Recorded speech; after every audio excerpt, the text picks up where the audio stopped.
Most of us know that we can come to the bottom right-hand corner of our audio events here, and when I hover, our arrow changes to double arrows. And then if I press and hold Alt, we can see we have a clock icon. I can then click, hold, and drag to stretch this audio event out. But let's undo that because I want to show that we also have the same feature available on our MIDI parts. So let's go ahead and listen to this as it is.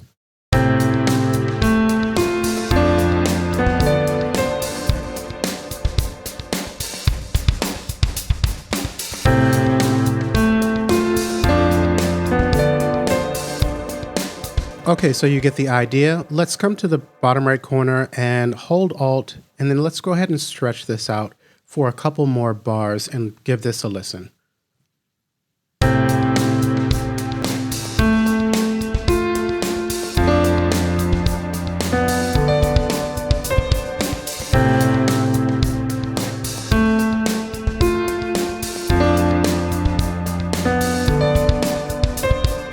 Okay, so a completely different feel, and we'll go ahead and undo that because I'd also like to show we can experiment with different instruments and timings.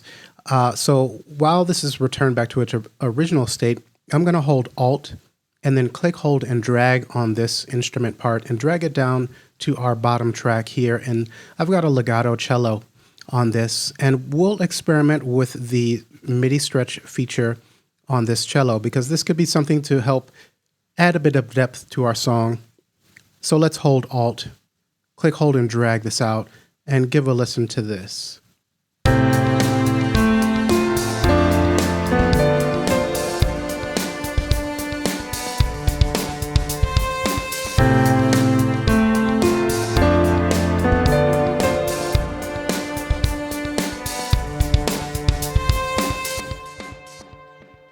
Okay, so it's a little bit funky, but you get the idea. You can always double click in here and experiment with removing some of the notes, changing their length, and that may help out, as well as changing to a different instrument.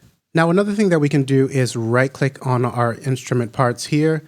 And then if we come to the musical functions at the very bottom, and then in the top right hand corner, we see that we have stretch here. So when we click on that, we have this dialog here where we can choose to put this into double tempo, half tempo, free, and then with this we can use the slider here to adjust the amount of stretch that we're going to apply, or we can click in this field here and manually enter in a value. So if I were to put in 0.5, then apply that, we're going to be playing at the original speed because we had doubled that. So definitely experiment with this MIDI stretch feature. It can definitely change the feel of your song at certain areas if you feel like there's something missing. And it may end up providing you with something amazing or something that doesn't quite work. But it's such a quick process, it doesn't hurt to experiment. Okay, so I hope this has been helpful, and I will see you in the next tutorial.